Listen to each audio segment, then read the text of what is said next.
요한복음 14장 말씀을 가지고 은혜를 나누겠습니다. 우리 스크린을 보시면서 한번 같이 읽을게요. 네, 시작. 너희는 마음에 근심하지 말라. 하나님을 믿으니 또 나를 믿으라. 내가 아버지께 구하겠으니 그가 또 다른 보혜사를 너희에게 주사 영원토록 너희와 함께 있게 하리니 내가 너희를 고아와 같이 버려두지 아니하시고 너희에게로 오리라. 보혜사 곧 아버지께서 내 이름으로 보내실 성령 그가 너희에게 모든 것을 가르치고 내가 너희에게 말한 모든 것을 생각나게 하리라. 평안을 너희에게 끼치노니 곧 나의 평안을 너희에게 주노라. 내가 너희에게 주는 것은 세상이 주는 것과 같지 아니하니라. 너희는 마음에 근심하지도 말고 두려워하지도 말라. 아멘. 성부 하나님과 성자 예수님 그리고 성령 하나님 중에 가장 오해를 받거나 인정받지 못하시는 분이 계시다면 아마 성령 하나님이실 겁니다. 신앙생활을 제법 오래 하신 성도님들 중에서도요, 성령님을 어떻게 이해하냐면 성령님은 그저 능력을 행하셔서 내 삶에 어떤 실제적인 도움을 주는 어떤 존재로만 안다는 겁니다.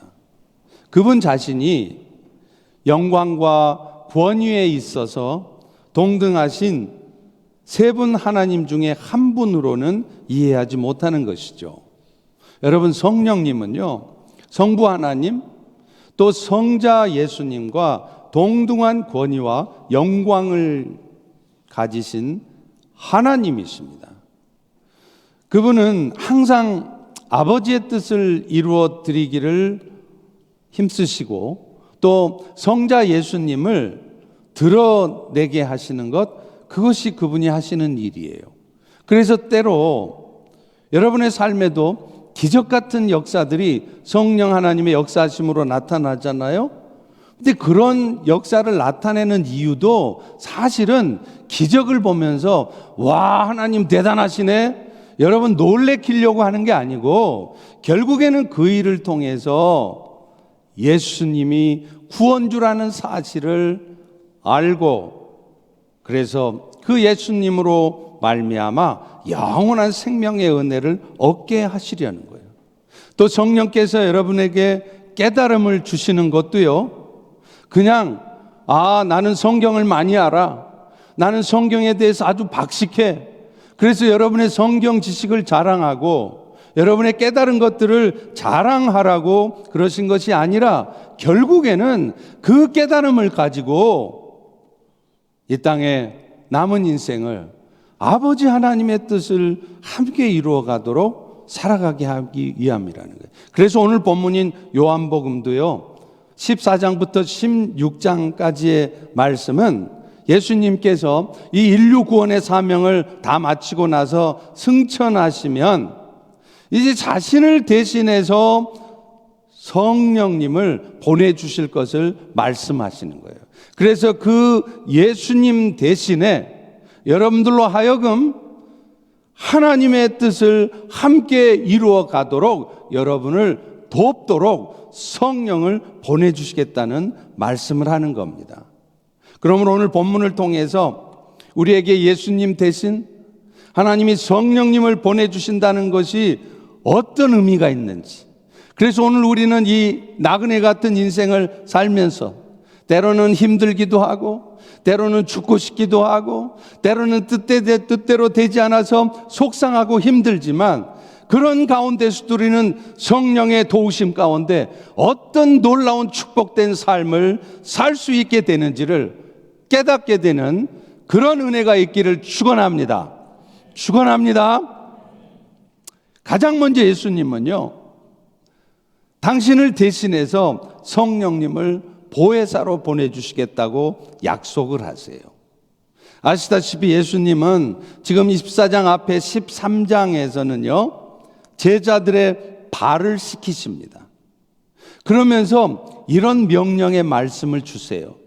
아마 신앙생활 별로 안 했던 분들도 성경을 많이 안 읽었던 분들도 적어도 이 말씀은 들어서 아실 겁니다. 요한복음 13장 34절 35절의 말씀이죠. 새 계명을 너희에게 주노니 서로 사랑하라. 내가 너희를 사랑한 것 같이 너희도 서로 사랑하라.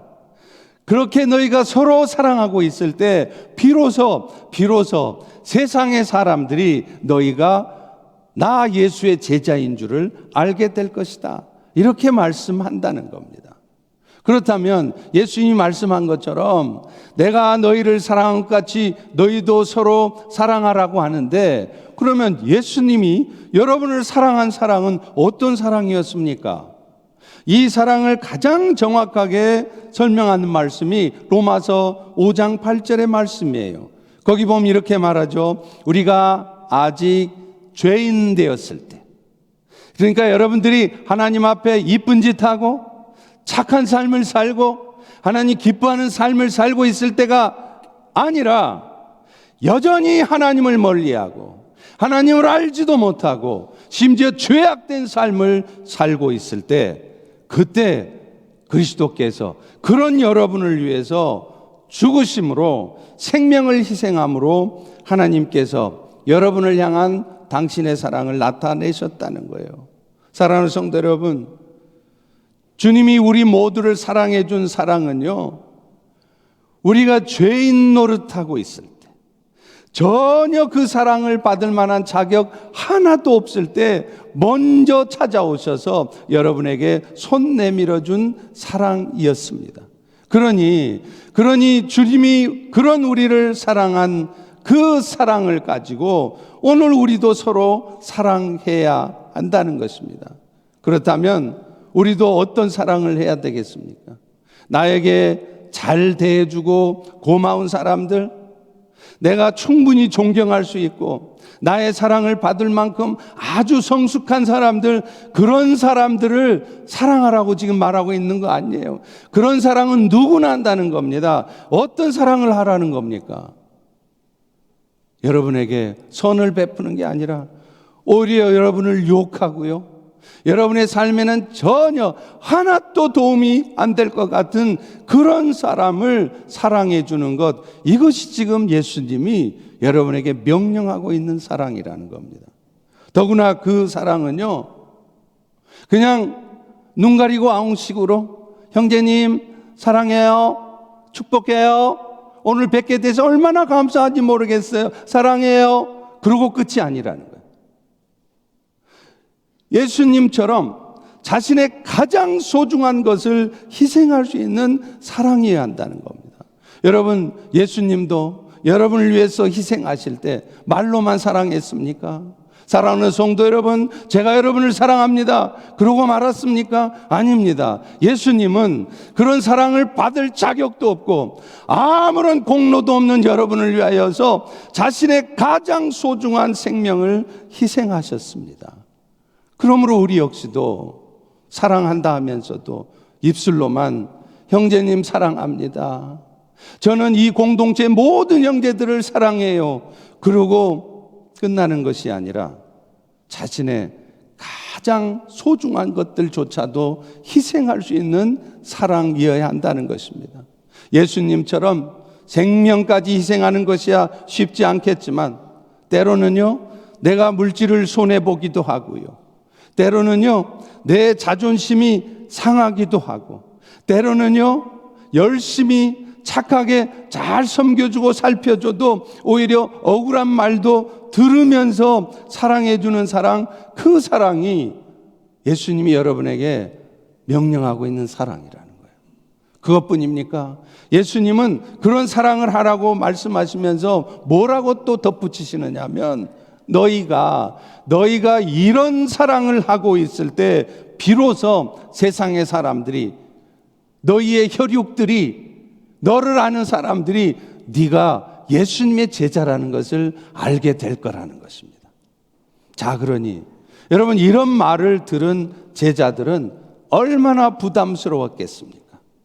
어쩌면 지금 예수님 당시의 제자들뿐만 아니라 지금 이 순간 저의 입술을 통해서 선포되는 이 말씀을 들으면서도 여러분 중에도 아마 이 말씀이 부담스러운 분들이 틀림없이 계실 거예요. 오늘 아침에 나올 때까지만 해도 얼굴조차 보고 싶지 않은 누군가를 떠올리면서 내가 저런 인간도 사랑해야 된단 말이야. 내가 그런 사랑을 어떻게 할 수 있지? 그렇게 부담스러워하고 염려하고 계실지 모르겠어요. 그런데요, 우리 예수님은요, 이렇게 잔뜩 부담스러워하고 염려하고 있을 제자들에게 이렇게 말씀하십니다. 요한복음 14장 1절입니다. 너희는 마음에 근심하지 말라. 그런데 여러분, 지금 마음에 근심 안 하게 생겼어요? 나한테 착하게 해주고 나한테 고맙게 해주고 나에게 필요한 것도 주고 그런 사람 사랑하는 거 할 수 있을 것 같아요.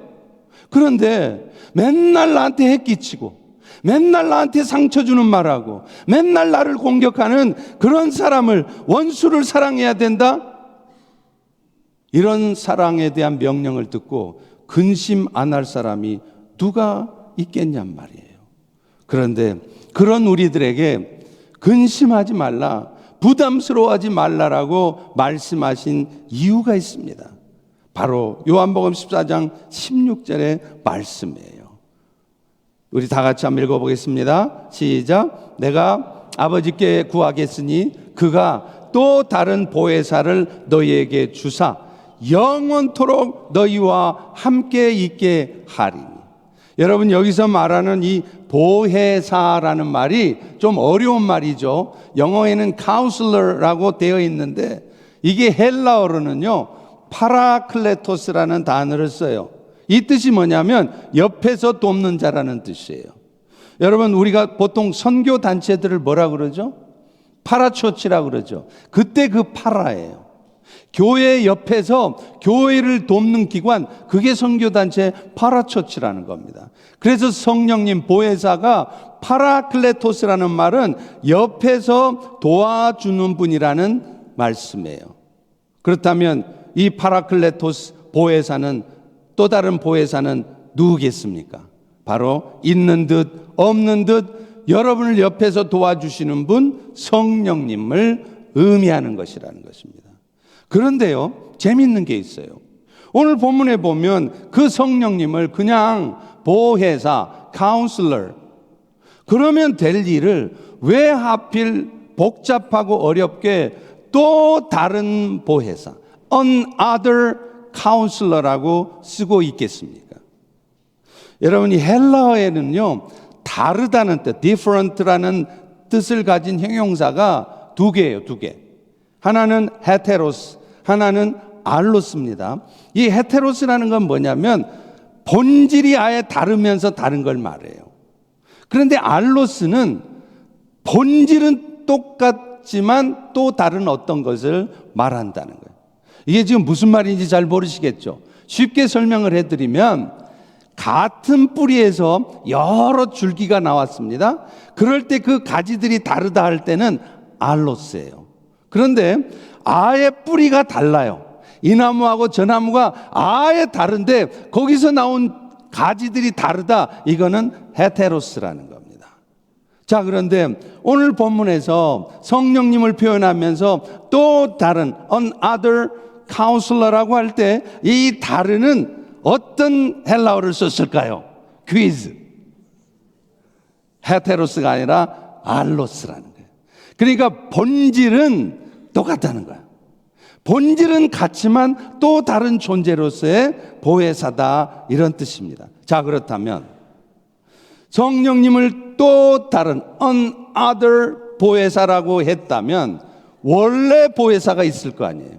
그러면 그 원 보혜사는 누구일까요?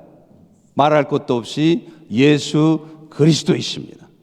앞서 말한 대로 이 보혜사라는 헬라어가 파라클레토스라는 단어를 쓰는데 그 뜻이 옆에서 돕는 자라 그랬죠. 다시 말하면 변호사, 중재인, 이런 뜻이에요.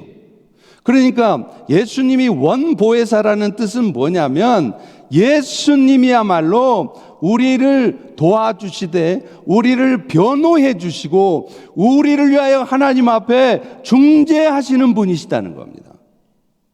예수님은요 스스로의 힘으로는 이 죄악된 본성을 이겨낼 수 없어서 결국에는 죄를 지을 수밖에 없고, 그래서 그 죄 때문에 영원한 형벌을 받을 수밖에 없는 여러분들을 변호하시는 변호사라는 말이에요. 여러분, 법정에서 검사와 변호사가 있잖아요. 검사와 변호사의 차이는 뭘까요? 우리는 흔히 검사는 죄를 드러내게 하는 사람이고 변호사는 죄를 감추는 사람이다 라고 생각을 해요. 그렇습니까? 그렇지 않습니다.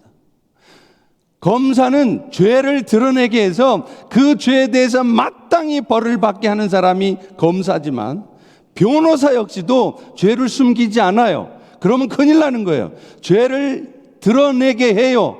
이 사람이 이런 죄를 지었습니다. 그러나 이 사람은 이런 죄를 지을 수밖에 없는 이유가 있었습니다 라고 설명을 해줌으로 해서 그 죄가 용서받게 해주는 것, 그것이 변호사라는 거예요. 그런데 우리 예수님은 검사로 오신 것이 아니라 변호사로 오셨다는 것입니다. 다만 백성들의 죄가 용서되어지게 하는데 그 방식이 어떤 방식이냐?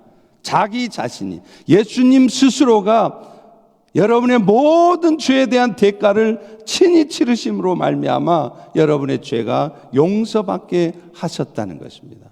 그래서 그 예수님의 대속의 은혜를 믿음으로 받아들이기만 하면 누구든지, 여러분이 설사 사람을 죽였다 할지라도, 여러분이 간음을 했다 할지라도 그런 여러분들의 모든 죄가 용서되어져서 잃어버렸던 영원한 생명을 얻게 하시는 분이시라는 거예요. 그렇기 때문에 예수님은 오늘 이 자리에 앉아있는 우리 모두의 가장 큰 보혜사인 줄 믿으시기를 바랍니다. 그런데 지금 예수님은요, 이 인류 구원의 사명을 다 이루시고 나서 원래 자리로 돌아가시면서 이제부터는 자신을 대신해서 이 보혜사의 역할을 할 분을 보내주시겠다는 거예요. 그래서 그 보혜사의 도움을 통하여서 때로는 우리를 변호하기도 하고, 때로는 예수님께서 우리에게 명령하신 것들을 잘 지켜 행할 수 있도록 돕는 역할을 하는 분을 보내주시겠다는데, 그 분이 바로 또 다른 보혜사 성령님을 의미하는 것입니다. 그러므로 오늘 우리는, 아이고 목사님, 신앙생활하는 게 저는 왜 이렇게 어려운지 모르겠어요. 예수님의 명령을 따라 사는 것이 좀처럼 쉽지 않습니다.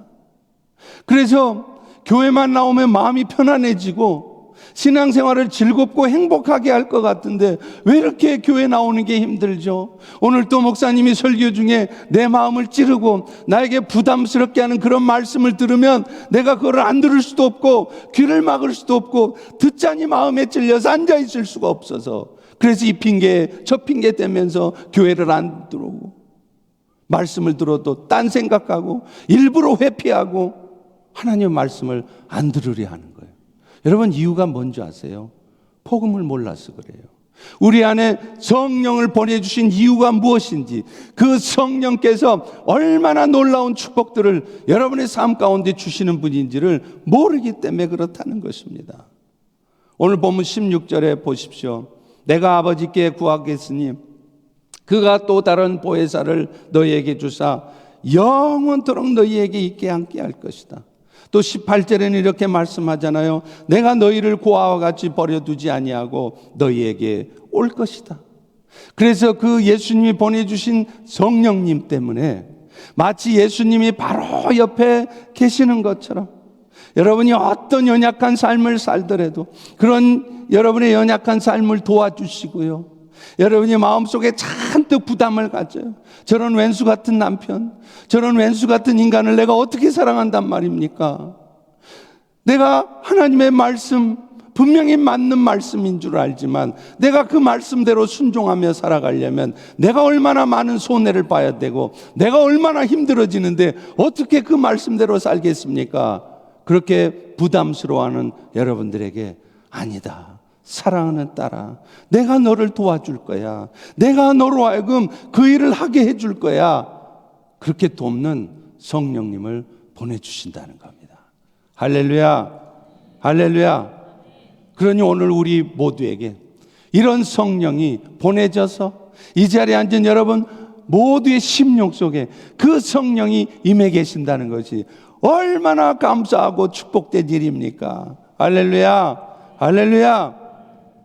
그런데 여기서 중요한 거는요, 이 또 다른 보혜사신 성령은요, 한 번 임하면 절대로 떠나지 않으시면서 영원토록 여러분과 함께 하시는 분이라는 거예요. 앞서 본 16절을 말씀 다시 보실래요? 내가 아버지께 구하는데 그가 또 다른 보혜사를 너희에게 보내주는데 그 다음 말이 중요해요. 뭐라고요? 영원토록 너희와 함께 할 것이라는 것입니다. 그분은 잠깐 여러분에게 머무시는 것이 아니라 한 번 임하시면 끝까지 여러분을 책임지신다는 거예요. 한 번 은혜로 임했는데 하는 꼬라지를 보니까 그런 은혜를 입었으면서도 여전히 다시 죄나 범하고 헛짓하고 그러면 아야야 너 안 되겠다 야 나 간다 그러질 않으신다는 거예요. 여러분이 그 은혜를 입고서도 그 은혜에 합당한 삶을 살지 못하고 여전히 죄를 향해 가고 여전히 엉뚱한 짓을 하고 있어도 그런 여러분들을 다시 은혜의 삶으로 하나님을 향한 삶으로 돌이키게 할지언정 절대로 그런 여러분을 포기하지 않으신다는 것입니다.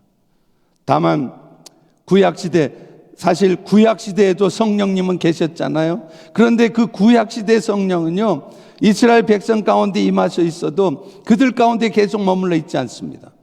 하나님의 일을 감당할 소수의 사람들에게만, 그것도 맡겨진 사명을 완수할 때까지만 잠시 임하십니다. 그런데 지금 예수님이 약속하셔서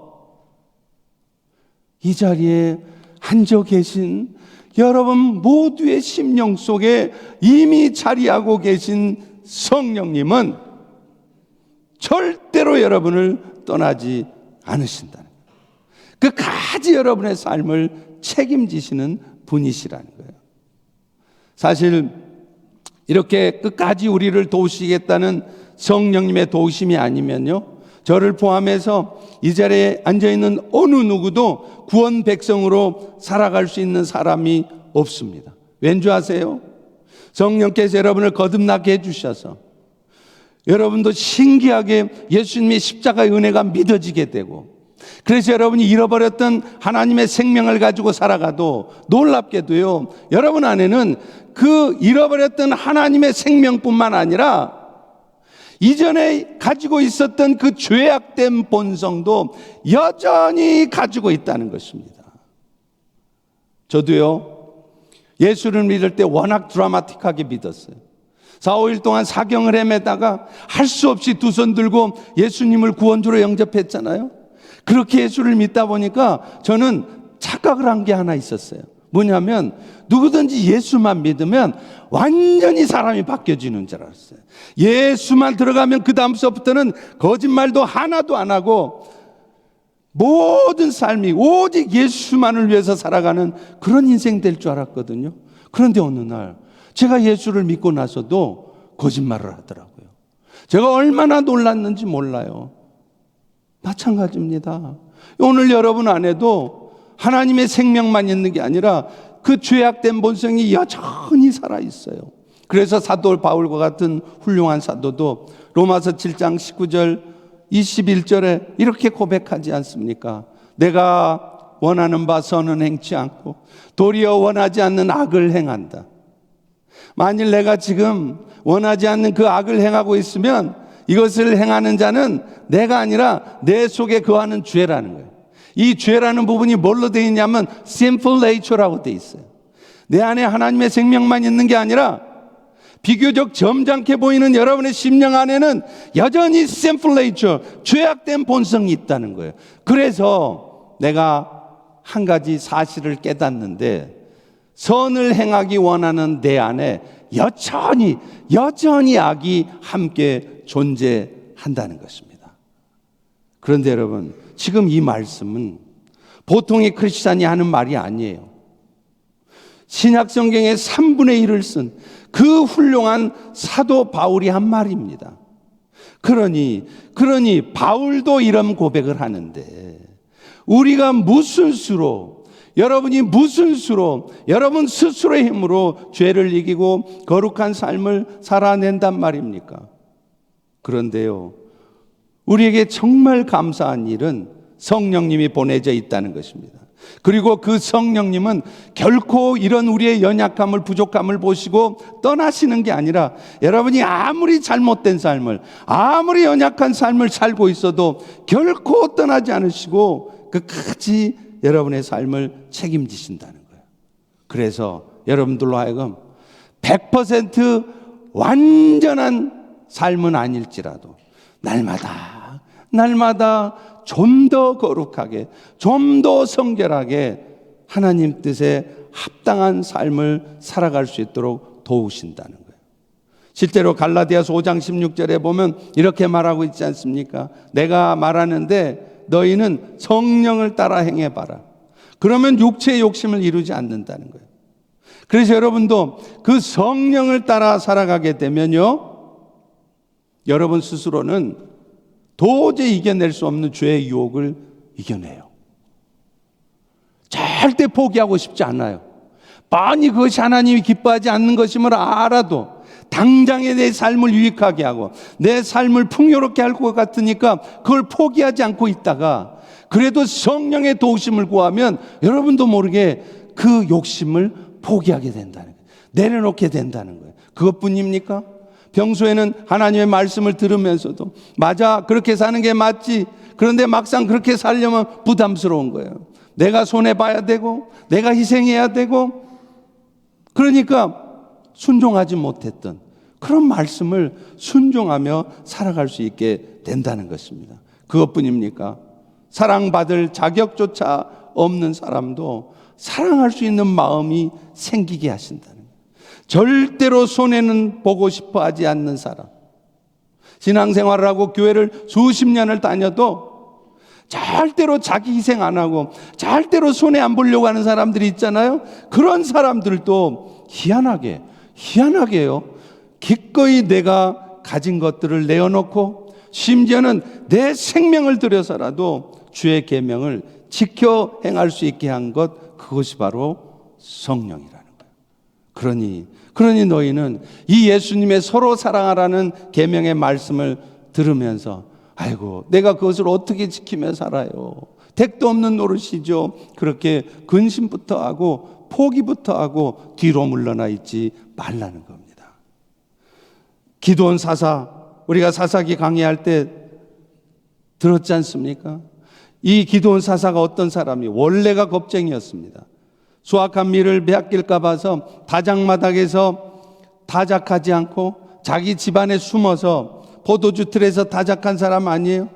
그런데 그런 겁쟁이한테 여호와의 사자가 나타나서, 큰 용사여, 여호와께서 너와 함께 하신다, 그렇게 말을 해주니까 기드온이 어떻게 반응합니까?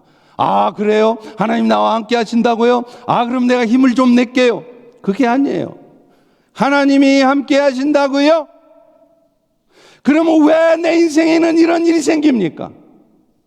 하나님이 함께 하신다면 왜 나는 암에 걸리고, 하나님이 함께 하신다면 내가 그렇게 성실하게 신실한 믿음을 가지고 살았는데도 여전히 내 인생은 해결되지 않는 숙제가 있습니까? 왜 나만 자식 때문에 이런 고통을 당해야 합니까?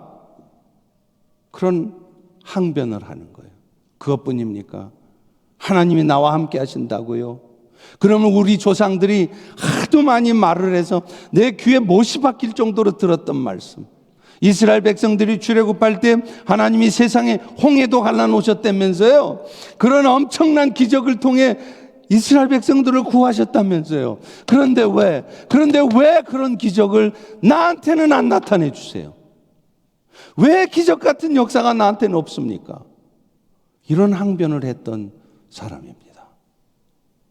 그런데 그런 믿음 없는 기드온, 그런 겁쟁이 기드온이 하루아침에 돌변해요. 13만 5천 명의 미디안의 용사들과 싸우는데 고작 300명을 가지고 전쟁에 임하는 겁니다. 여러분 생각해 보십시오. 여러분 이 일을 하려면 13만 5천 불이 필요합니다. 그런데 여러분은 지금 갖고 있는 돈은 300불밖에 안 돼요. 300불밖에 없는 돈을 가지고 13만 5천 불이 드는 일 여러분 하시겠습니까? 3만 불도 아니고 3천 불도 아니고 300불밖에 없는데 그런 일을 여러분 하시겠냐고요. 그런데 기드온은 합니다. 이런 변화의 원인이 뭘까요? 바로 성령이었다는 거예요. 무엇보다도 놀라운 것은요, 미디안의 군사들을 성령의 도우심을 통해서 이 기드온이 다 무찌른 다음에 에브라임 사람들이 와서 기드온을 공격해요. 너 전쟁 나갈 때 왜 우리 안 불렀냐는 거예요. 근데 여러분도 아시잖아요. 지금 에브라임이 그런 말할 자격이 있습니까? 사실은요, 기드온이 불렀어요. 에브라임 사람들아, 우리 미드안하고 전쟁 붙었는데 같이 좀 도와주라, 싸우러 가자. 그랬더니 에브라임 사람은요, 가만 보니까 그 전쟁에 이길 가능성이 없거든요. 13만 5천 명하고 싸우는데 300명하고 붙는데 누가 그 전쟁에 참여하겠어요? 그러니까 모른 척하는 거예요. 못 들은 척하는 거예요. 그러고 나서 마침내 기드온이 그 전쟁 다 이겨놓으니까 그제서야 나타나서 왜 나를 안 불렀느냐고 공치사 하지 않습니까? 그런데요, 그런 에브라임 사람을 향해서 기드온이 어떻게 상대합니까? 아마 여러분 같으면 에브라임 씨, 잠깐 이리 좀 앉아봐요. 당신이 지금 그런 말할 자격이 있어요? 내가 분명히 그때 말했잖아요. 여기 기록 보세요. 녹취록 보세요. 여기 다 기록이 돼 있습니다. 그렇게 따지지 않겠습니까? 그런데요, 기드온은요, 그거 따지지 않아요. 사사기 8장 2절에 뭐라고 말합니까? 내가 행한 일이 너희 에브라임 사람 한 것에 비교되겠느냐? 너희 에브라임 사람의 끝물 포도는 우리 아비에셀 사람의 한참 피크 때, 맛 좋을 때 그 포도보다 낫지 않느냐? 제가 이 사사기 강의할 때 말씀드렸던 것처럼 한마디로 말하면 그래, 네 팔뚝 굵다 이건 거예요.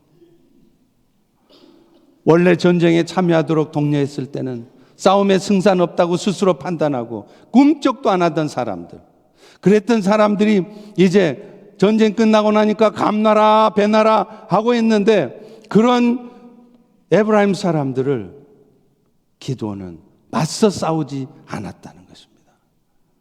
결국 어떻게 일이 결말지어집니까? 자칫 잘못했으면 에브라임과 전쟁이 벌어져서 에브라임 사람도 다 죽고 기드온의 가족들도 다 죽을 일이 안 생기는 거예요. 전쟁을 하지 않게 되었지 않습니까? 그런데 기드온이 이렇게 말도 안 되는 말을 하면서 공격해오는 에브라임 사람을 받아낼 수 있었던 이유가 뭐예요? 성령 충만해져 있었기 때문이라는 겁니다. 요즘 제가 느끼는 변화가 있어요. 제가 여러분들에게 말씀드렸듯이 제가 금년 초에 한국에서 있었던 탈북민 연합 집회 갔잖아요. 그 마지막 날 저녁에 무려 7시간의 예배 가운데 하나님께서 저에게 주신 메시지가 있어요. 저를 통해서 이제 복음이 전해지게 하겠다. 복음의 사자가 되게 하시겠다는 것입니다. 과연 그 이후에 참 놀라운 일이 있어요. 복음 전하는 일이 너무 재밌고 감사해요. 또 실제로 말씀을 전하잖아요. 그러면 놀랍게도 그 전한 복음을 사람들이 받아들여요. 지금 이 자리에도 앉아 계시지만 지난 목요일 날 우리 야엘 사역을 할 때 우리 자매님의 어머님께서 한국에서 오셨습니다. 딸내미 보러 오셨겠죠. 근데 그분은 신앙생활 안 하던 분이에요. 교회 안 다니던 분이에요.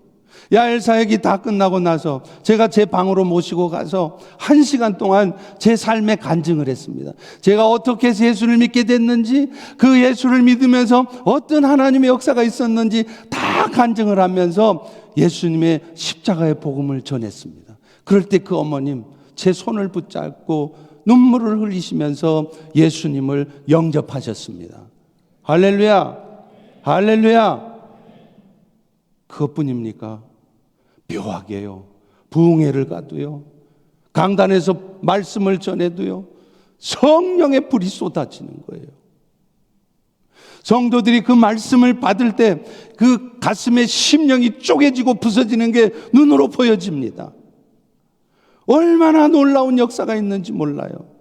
그런데 그 이유가 있습니다. 하나님께서 저에게 그 말씀을 하실 때 제가 하나님께 기도했습니다. 하나님, 제가 복음의 사자로 살아가려면, 그래서 어느 곳에 가든지 이 강단에서 하나님의 말씀을 증거할 때 사람들의 심령이 쪼개어지고 영적으로 깨어나는 역사가 있으려면 하나님, 성령으로 충만해야 됩니다. 저에게 성령의 충만한 은혜를 부어 주시옵소서. 제가 그때 성령의 불을 받았습니다.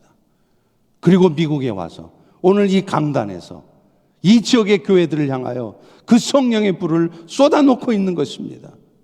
근데 참 희한합니다. 그 이후로는요, 제가 별로 화가 안 난다는 거예요. 할렐루야. 오늘 여러분 중에도 지금 뭔가 지금 속상하고 화 많이 나신 분 계시죠? 안 보여도 보여요. 근데요, 저는요, 화가 안 나요. 걱정되는 거 하나도 없어요. 펠로시 교회에 대한 미래 하나도 걱정이 안 돼요. 왠 줄 아세요? 이 모든 일 주께서 하신 일이고 무엇보다도 앞으로도 주께서 하실 것을 확신하기 때문입니다. 그러니 마음이 늘 평안한 거예요. 아무런 염려가 없어요. 그러면서 실제로 제 눈에 보여요. 실제로 하나님이 그것을 하나씩 하나씩 친히 이루어 가시는 게 보입니다. 그러니 얼마나 내 삶이 기대가 되겠습니까? 내 삶이 얼마나 감사가 넘치고 얼마나 내 삶이 설레는 삶이겠습니까? 얼마나 평안하겠습니까? 그래서 요즘 저희 집이 평화의 시대가 도래했습니다. 싸울 일이 없어요. 집사람이 혹시 뭐 신경질 좀 내고 해도 안재 이유가 뭐예요? 제가 성숙한 사람이어서요? 여러분들 저를 잘 알잖아요.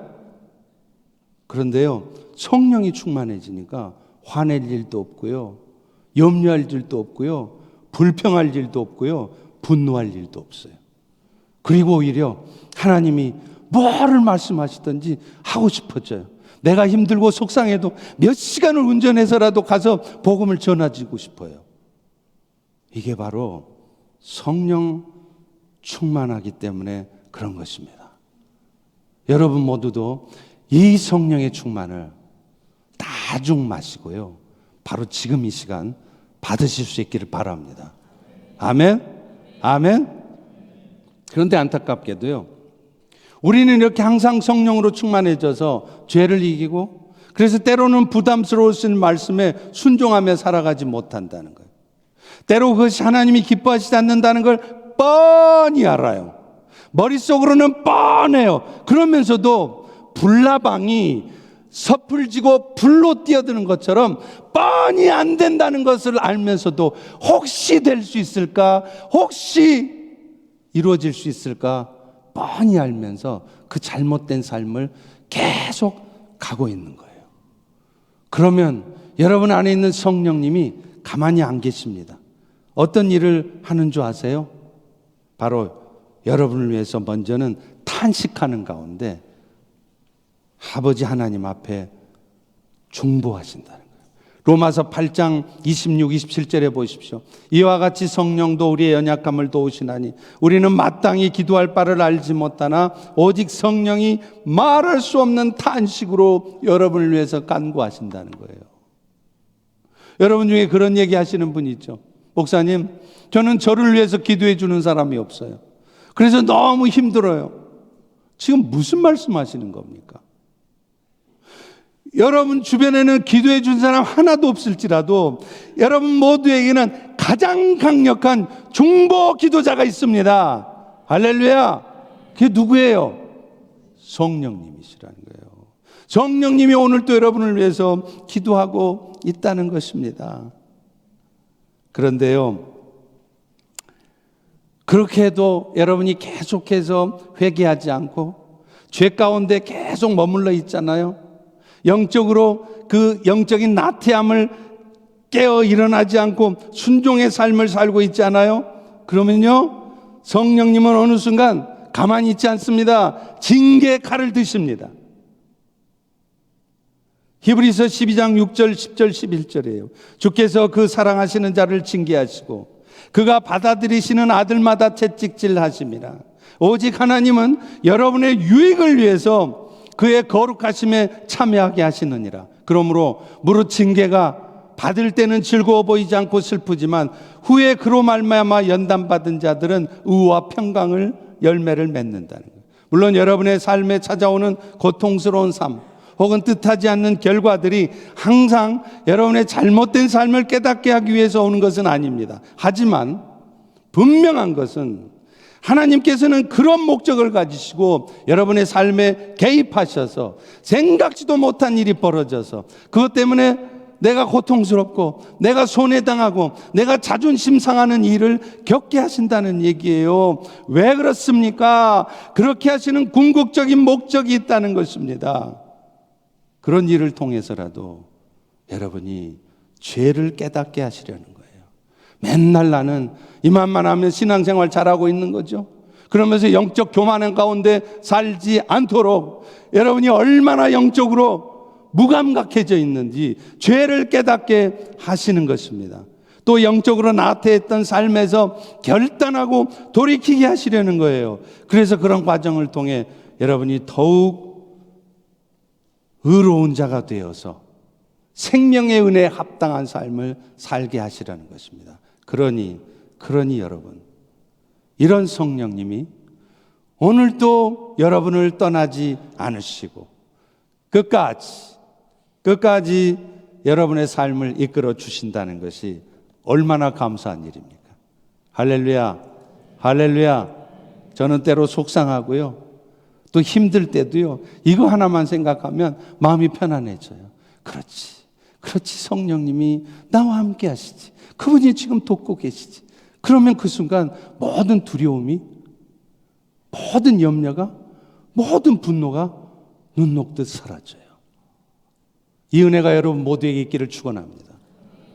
그런 의미에서도요, 성령님께서 하시는 또 하나의 감사한 일이 있습니다. 그게 뭐냐면 순간순간 하나님의 말씀이 생각나게 하심으로 여러분이 평강을 누리는 삶을 살게 하신다는 거예요.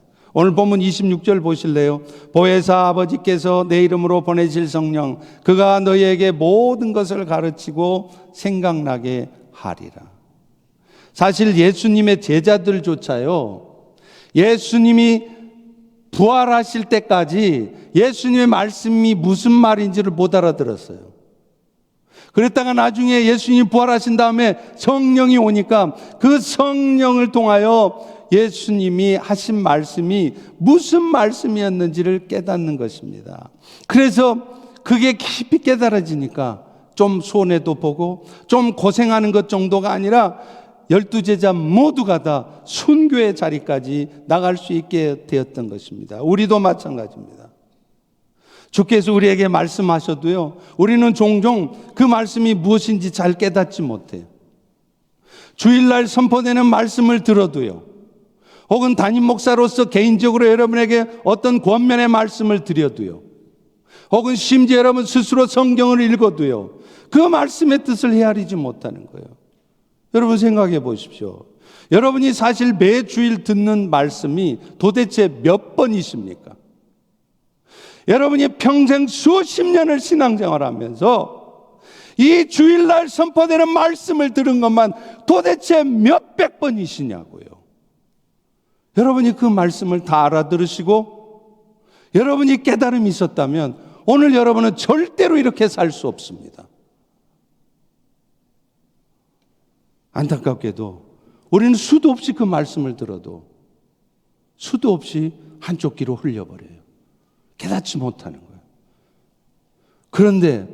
그런데 성령께서는 여러분 인생에 뜻하지 않는 일을 벌이셔서 그 일 가운데 여러분에게 깨닫게 하시는 거예요.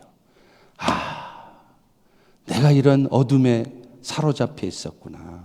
내가 잘못된 삶을 살았구나. 그리고 하나님의 뜻을 깊이 깨달으면 그 다음에 찾아오는 것이 바로 평강입니다. 하나님의 깊은 뜻을 깨닫고 나면요, 할렐루야, 이런 고난의 시간을 겪게 하신 일이 진짜로 감사합니다.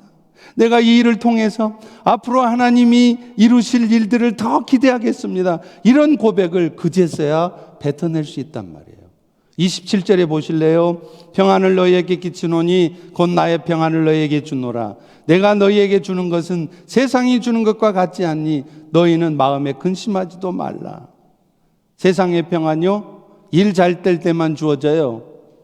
자식 좋은 대학 가면 할렐루야 합니다.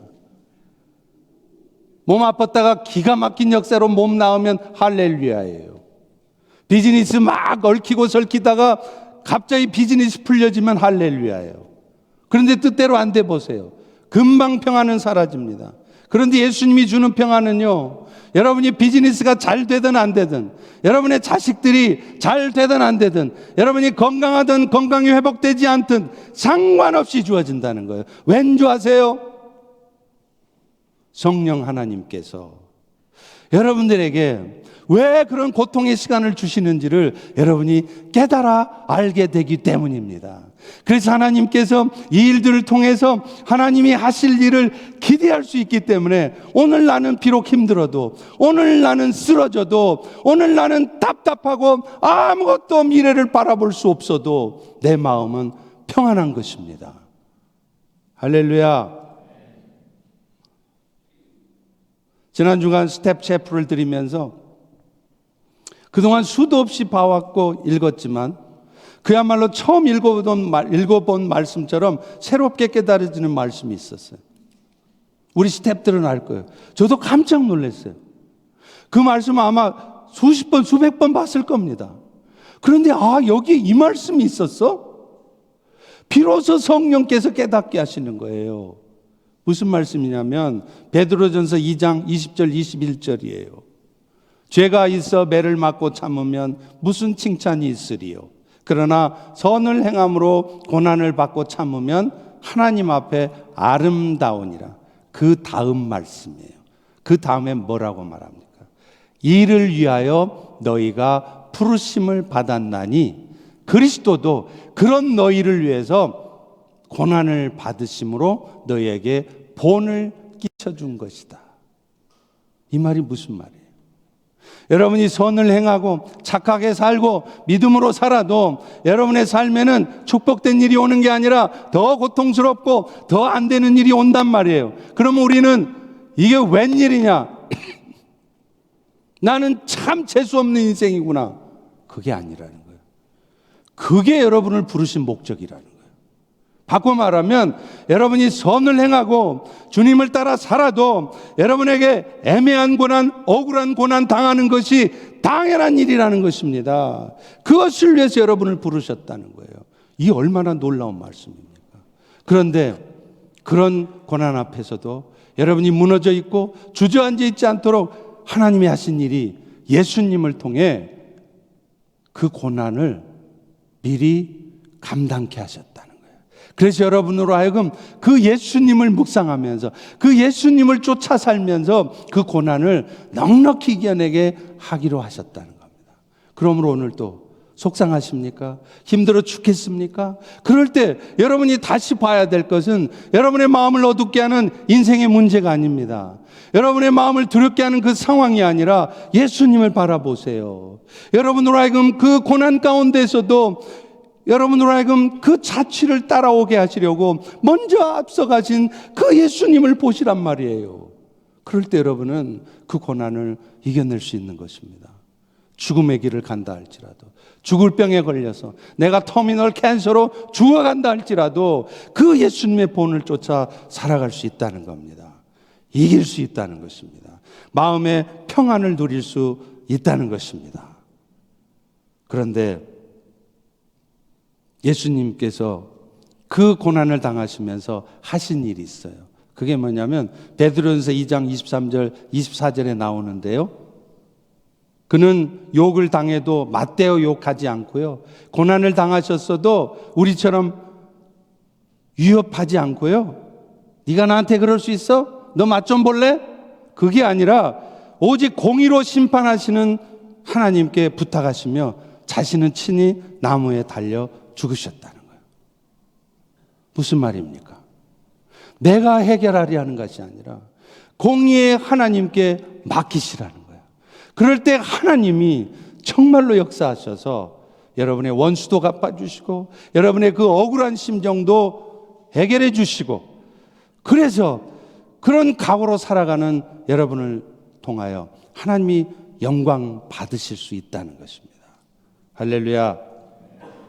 오늘 이 아침에도 이 말씀을 다시 한번 마음에 새기시고, 무엇보다도 모든 세상에 대한 염려, 근심, 걱정 다 내려놓으시고 오직 성령의 충만함을 입는 은혜 시간 되기를 축원합니다.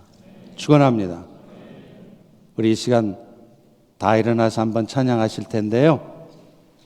제가 여러분 1부 예배 때도요, 제가 쏟아지는 불을 봤어요. 근데 2부 예배는 시간이 부족해요. 그래서 어떻게 보면 1부 예배에 오신 분들이 더 축복받으시나 싶어요. 제가 1월 달에 받은 성령의 불을 오늘 이 시간 여러분들에게 쏟아붓겠습니다. 성령의 불이 임하시기를 축원합니다. 성령의 불이 임하시면 화 안 납니다. 염려 안 됩니다. 두려움이 사라집니다. 이 역사가 오늘 시간 찬양하며 기도하는 가운데 있기를 소망합니다. 그러면 여러분 간절한 마음으로 그 성령을 기대하시면서 힘있게 찬양하셔야 돼요. 그냥 입으로 떨썩떨썩 형식적으로 그냥 입만 떨썩떨썩 하지 마시고 그 가사의 말씀을 믿음으로 고백하면서 힘써 찬양하십시오. 우리 다 같이 찬양하겠습니다.